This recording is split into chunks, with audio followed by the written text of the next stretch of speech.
दिव्यवाणी तेरी अमृतवाणी प्रभु। दिव्यवाणी तेरी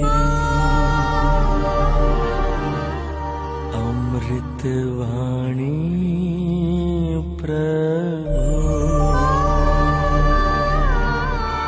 प्यारे भाइयों और बहनों, सुसमाचार में हम लोगों ने उड़ाऊ पुत्र का दृष्टांत सुना और यह दृष्टांत हम अच्छी तरह जानते हैं, बार बार सुनते हैं और ये दृष्टांत हमें कई सारे महत्वपूर्ण बातें सिखाता है।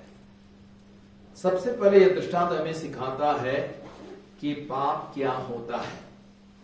पाप क्या होता है? ईश्वर से दूर भागना ही पाप है। सुसमाचार में हम लोगों ने सुना, उड़ाऊ पुत्र ने अपनी संपत्ति मांगी पिता से और पिता ने संपत्ति का बंटवारा किया और अपनी संपत्ति को एकत्र कर उसने क्या किया, वो दूर देश चला गया और पिता की धन संपत्ति का उसने दुरुपयोग किया। भोग विलास में वेश्याओं के पीछे उसको उड़ा दिया। तो यही है पाप का एक अर्थ, ईश्वर से दूर चला जाना, ईश्वर की संगति से दूर जाना और ईश्वर के आदेशों से दूर जाना, ईश्वर के वचनों से दूर जाना और हमें जो वरदान मिला है तो ईश्वर के वरदानों का दुरुपयोग करना, ईश्वर से दूर भागना, यही पाप है। और यूहन्ना का पहला पत्र अध्याय 3-4 में वचन कहता है, जो ईश्वर की आज्ञाओं का उल्लंघन करता है वह पाप करता है। यूहन्ना के पहले पत्र अध्याय 5:17 में वचन कहता है, जो अधर्म करता है वो पाप करता है। जो भी गुंडा गर्दी करेंगे, बदमाशी करेंगे और मारेंगे, काटेंगे, वो अधर्म करता है। हर अधर्म पाप है। और साथ ही साथ उड़ाऊ पुत्र का यह दृष्टांत हमें क्या सिखाता है, पाप का परिणाम क्या होता है। जहां पर भी पाप है वहां विनाश है और वहां संकट है। और उड़ाऊ पुत्र जब उसने पूरा पैसा खर्च किया था और उसके बाद देश में अकाल पड़ा और वो नौकरी खोजते हुए इधर उधर भटक रहा था, अंत में उसको कौन सा काम मिला? सूअरों को चलाने का काम मिला। और सूअर जो फलियां खाते थे वे फलियां भी उसको भोजन के रूप में नहीं मिलता था। तो अर्थात वह सूअर जैसे बन गया। सूअर बाइबल में अशुद्ध जानवर माना जाता है। वह सूअर की फलियों को भी खा नहीं पाता था, उसका स्टैंडर्ड इतना गिर गया, वह सूअर जैसे बन गया। तो पाप का यही परिणाम है, हमारे जीवन में विनाश आता है, हम गंदे हो जाते हैं और जानवर जैसे बन जाते हैं। यदि आप दानियल का ग्रंथ भी पढ़ेंगे, अध्याय 4 वाक्य संख्या 26 से 30 तक में, वहां पे हम राजा नेबुकदनेस्सर के बारे में पढ़ते हैं।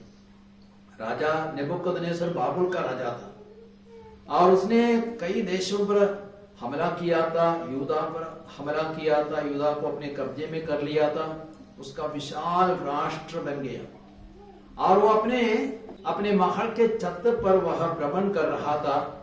तब उसने चारों ओर देखा और उसने क्या कहा, ओ बाबुल राष्ट्र कितना विशाल है, मैंने इसको अपनी शक्ति से, अपने सामर्थ्य से जीत लिया है।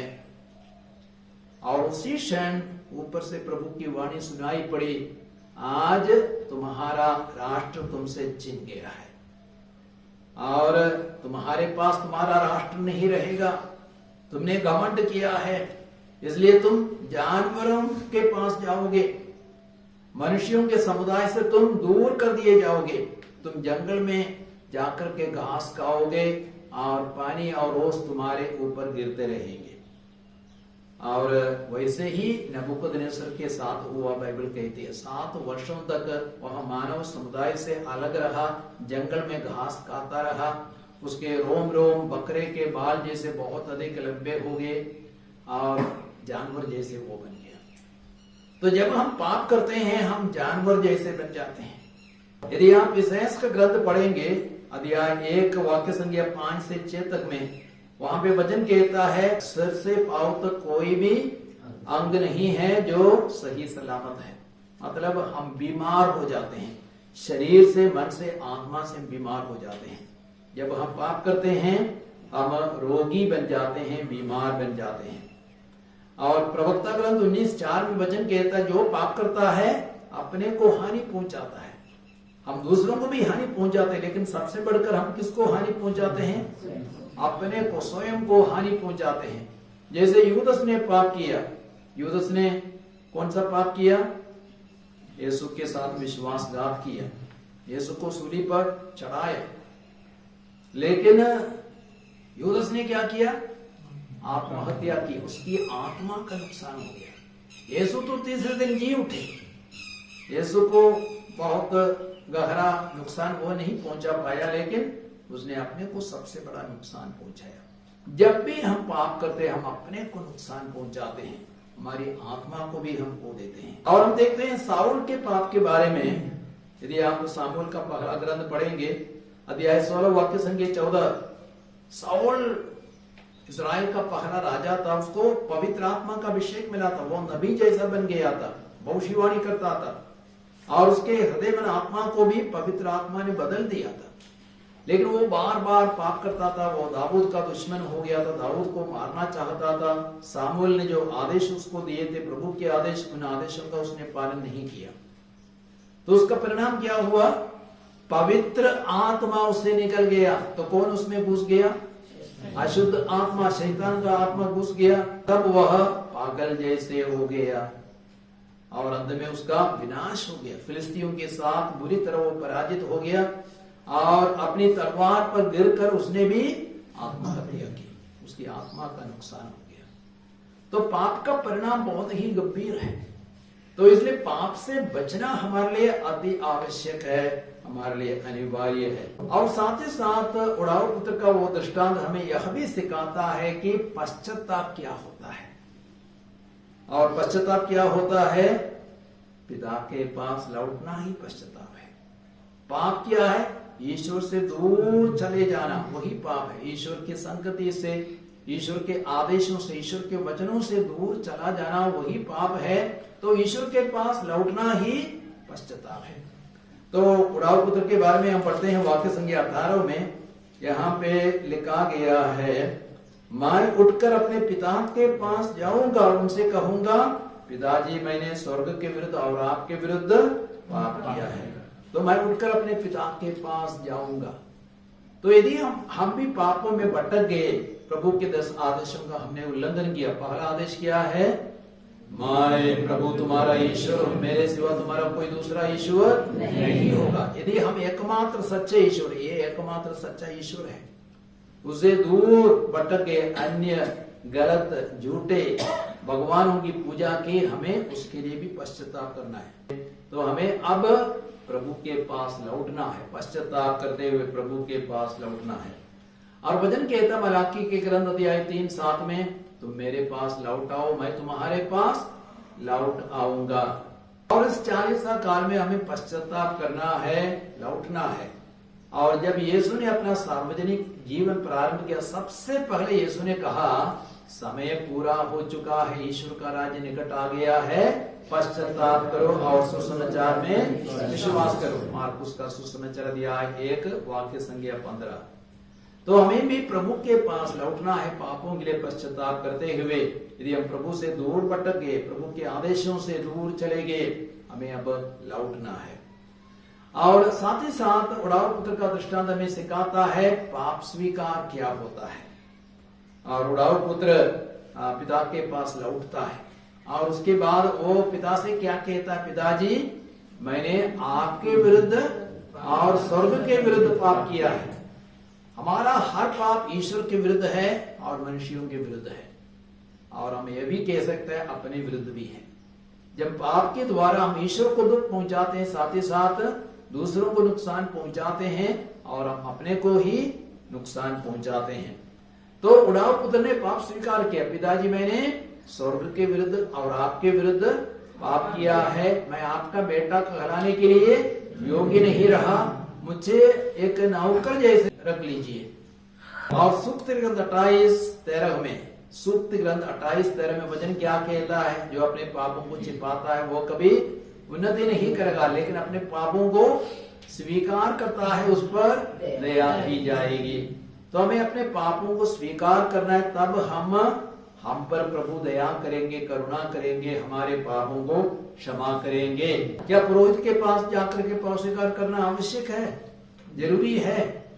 कई लोग बोलते हैं पुरोहितों के पास जाने की कोई जरूरत नहीं है, हम स्वयं सीधा यीशु से पाप स्वीकार करेंगे, पिता से पाप स्वीकार करेंगे। क्या उतना ही काफी है? काफी है? नहीं है, क्योंकि प्रभु यीशु ने अपने प्रेरितों को पाप क्षमा करने का अधिकार दिया। आप देखेंगे यूहन्ना के सुसमाचार अध्याय 20 वाक्य संख्या 21 से 23 तक में, और यीशु ने शिष्यों पर, प्रेरितों पर फूंक कर कहा, पवित्र आत्मा को ग्रहण करो। तुम जिनके पाप क्षमा करोगे वे पापों से मुक्त हो जाएंगे, तुम जिनके पाप क्षमा नहीं करोगे वे पाप के बंधनों में बने रहेंगे। तो यीशु ने प्रेरितों को पाप क्षमा करने का अधिकार दिया, और इसलिए हम सीधा जाए वो पर्याप्त नहीं है, लेकिन हमें जिनको प्रभु ने अधिकार दिया है उनके पास जाना है। आज प्रेरितों को उत्तराधिकारी कौन है? धर्माध्यक्ष, और धर्माध्यक्ष के सहयोगी है पुरोहित। तो धर्माध्यक्षों को, पुरोहितों को पाप क्षमा करने का अधिकार दिया गया है। तो इसलिए जिनको अधिकार दिया गया हमें उनके पास जाना है। तो यदि हम ईश्वर के पास सीधा जाएंगे, प्रभु मैं सीधा आपके पास आ रहा हूं, तो प्रभु हमसे क्या कहेंगे?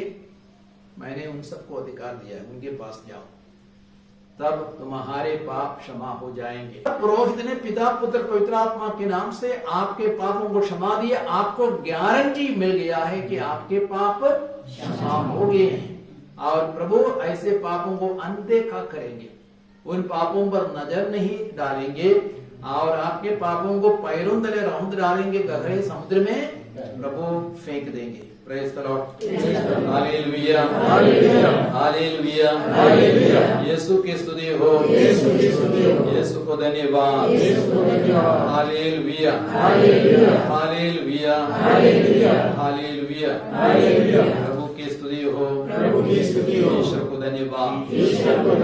स्तोत्र ग्रंथ अध्याय 32 में हम देखते हैं वाक्य संख्या 3 से 5 तक। वहां पे वचन कहता है, जब तक मैं मौन रहा तब तक मेरे निरंतर कराहने से मेरी हड्डियां छीजती रही, कमजोर होती रही, क्योंकि दिन रात मुझ पर तेरे हाथ का भार था। मेरा शक्ति रस मानो ग्रीष्म के ताप से सूखता रहा। मैंने तेरे सामने अपना पाप स्वीकार किया, मैंने अपना दोष नहीं छिपाया, और तब तूने मेरे पाप का दोष मिटा दिया। तो देखिए, जब मैं मौन रहता हूं, पापों को स्वीकार नहीं करता हूं, क्या होता है? मेरी हड्डियां कमजोर हो जाती हैं। यदि हम पापों को स्वीकार नहीं करेंगे, हमारी हड्डियां भी कमजोर हो जाएगी, और मेरा शक्ति रस सूखता रहा, मेरी शक्ति भी घट जाएगी, शरीर की शक्ति, मन की शक्ति घट जाएगी। लेकिन यदि हम पापों को स्वीकार करेंगे, मैंने तेरे सामने अपना पाप स्वीकार किया, मैंने अपना दोष नहीं छिपाया, और मैंने प्रभु के सामने अपना अपराध स्वीकार किया, तब मेरे पाप को प्रभु ने मिटा दिया। संताननी के बारे में आपने सुना है ना? एक नौजवान संताननी के पास गए थे पाप स्वीकार करने के लिए, लेकिन जब वो पाप स्वीकार के लिए गया, पता नहीं वह बहुत घबरा गया और पाप सब भूल गए। आपके साथ भी शायद ऐसा होता होगा, घबराहट आ जाते, पापों को भूल जाते हैं। तब संताननी क्या बोले, नौजवान घबराओ नहीं, तुम जाकर के सारे पापों को लिखो और उसके बाद मेरे पास आओ। तो उसने अपने सारे पापों को लिखा, लिस्ट बनाया। उसके बाद संताननी के पास हो गया पाप स्वीकार करने के लिए, और वो पाप स्वीकार कर रहा था। जैसे ही वो पाप स्वीकार करता गया, कागज से सारे पाप मिट गए, कागज से सारे पाप मिट गए। देखिए, प्रभु एक चमत्कार कर रहा था। प्रभु ने चमत्कार किया यह दर्शाने के लिए कि प्रभु हमारे पापों को मिटाते हैं, अनदेखा करते हैं जब हम पापों को स्वीकार करते हैं। इब्रानियों के पत्र अध्याय 10-17 में वचन कहता है, मैं तुम्हारे पापों को याद नहीं रखूंगा। यदि हम पाप स्वीकार नहीं करेंगे, प्रभु हमारे सारे पापों को याद रखेंगे। और जब हमारा अंतिम न्याय होगा, प्रभु के सिंहासन के सामने हम खड़े होंगे, प्रभु जीवन के किताबों को, जीवन के ग्रंथ को खोलेंगे, हमारे सारे पापों को देखेंगे। और यदि प्रभु के सामने हमारे सारे पाप प्रकट हो जाएंगे तो हम कहां जाएंगे? नरक के योग्य बनेंगे, हम स्वर्ग राज्य के योग्य कभी नहीं बनेंगे। इसलिए पापों को स्वीकार करना, पापों के लिए क्षमा पाना बहुत ही आवश्यक है, तभी हम स्वर्ग राज्य के योग्य बनेंगे। एक अंतिम बिंदु, और उड़ाऊ पुत्र पिता के पास लौटा, अपने पापों को स्वीकार किया। उसका परिणाम क्या हुआ? परिणाम क्या हुआ? पिता ने उसको और नौकरों को आदेश दिया, मेरे बेटे के लिए अच्छे से अच्छे कपड़े लाओ, इसकी उंगली के लिए अंगूठी लाओ, उसके पैरों के लिए जूते लाओ, और मोटे से मोटे बछड़े को मारो, क्योंकि हम आनंद मनाएंगे। मेरा यह बेटा मर गया था, फिर जी गया है, खो गया था, फिर वो मिल गया है, इसलिए हम आनंद मनाएंगे।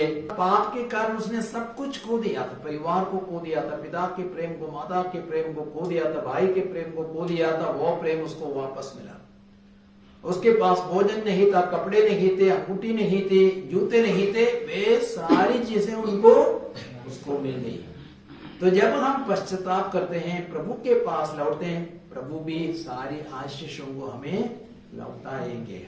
इस बहुत ही सुंदर दृष्टांत के लिए हम प्रभु को धन्यवाद दें। और वो दृष्टांत हमें समझाता है पाप क्या होता है, पाप का परिणाम क्या होता है, पाप स्वीकार क्या होता है, पश्चाताप क्या होता है, और पश्चाताप और पाप स्वीकार का अंजाम, परिणाम क्या होता है। आज हम भी अपने पापों के लिए सच्चे हृदय से पश्चाताप करें और अपने प्रभु के पास लौटने का दृढ़ संकल्प करें।